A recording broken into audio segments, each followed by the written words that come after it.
Welcome to AP Podcast 5.7. This is on effusion and diffusion. And effusion is that property where gases escape through a small hole. Now, this into an evacuated chamber is the technical stuff, but in a real life setting, this is why balloons tend to shrink. Okay, because what's happening is if you think about all the gas particles bouncing around, there are little tiny holes in the pores of balloons, whether they're a rubber balloon or a mylar balloon, and as they're bouncing around in all sorts of directions super fast, billions upon billions, every once in a while one escapes, and then another one escapes, and another one escapes, and eventually you will get a smaller balloon. And this rate is dependent upon one thing, and that's really the molar mass of the gas. Now, there are some other factors, but for our purposes in AP, the molar mass is kind of the defining factor. So the way we can measure this is by using Graham's law of effusion right here. And for those of you who had me last year, we did a little bit of this, and it's really a pretty straightforward formula. The rate of one gas over the rate of a second gas equals the square root of the molar mass of the second gas over the molar mass of the first gas. Now, if you're thinking about formulas and stuff, you'll always have this equation, but if you ever have to try and memorize it, remember there's this cross going on right here. Rate of 1 is down on the bottom here, and the rate of 2 is for the gas up here.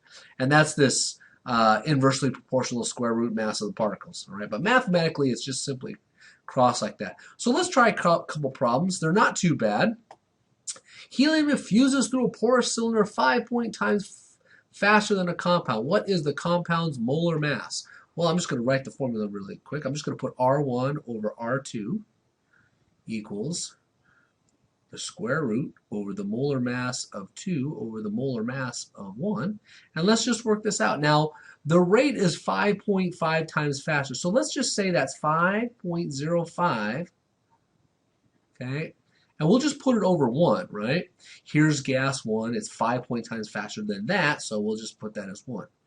Equals the square root of the molar mass. Now, the gas that goes 5.5 times faster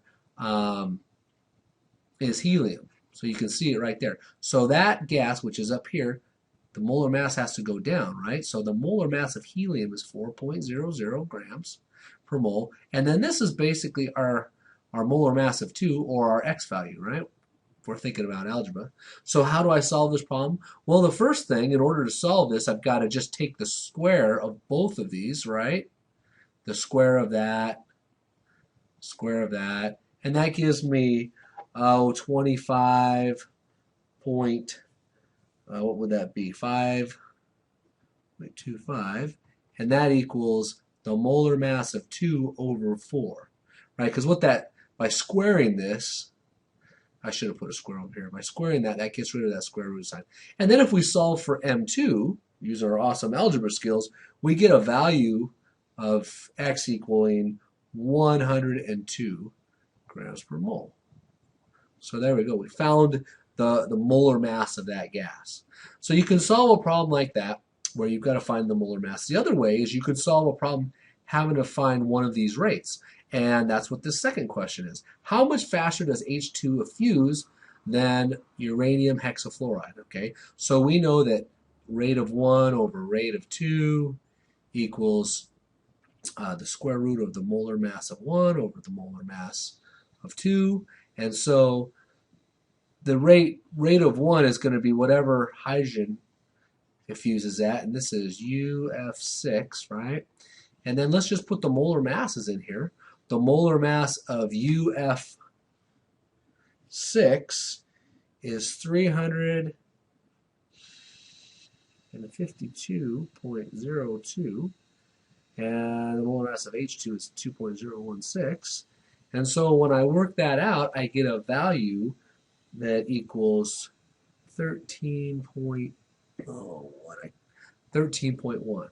So that just means that helium effuses 13.1 times faster than UF6.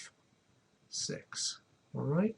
So that's the kind of problems. They're not too bad. You guys are great at math, and we can do those kind of problems. So that's effusion.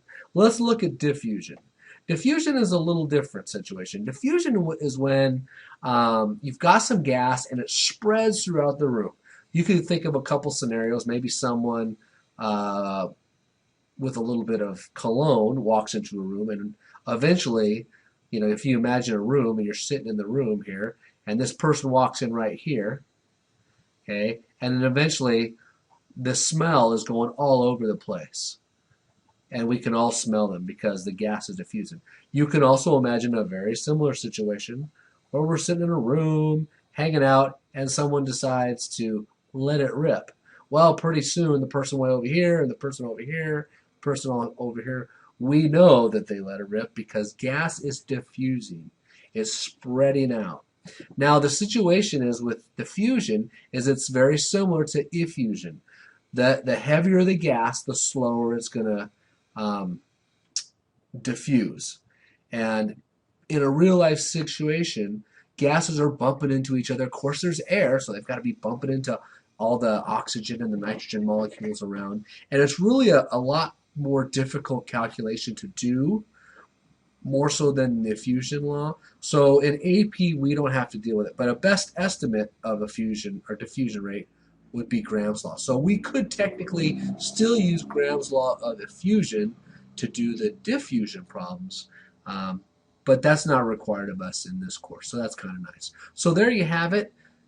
Effusion, gas is going through a small hole. Diffusion, gas is spreading out. And again, if you think biology, diffusion is kind of like a little bit like osmosis, where things are kind of spreading from a high concentration to a lower concentration. So again, questions like always, feel free to ask. See you later.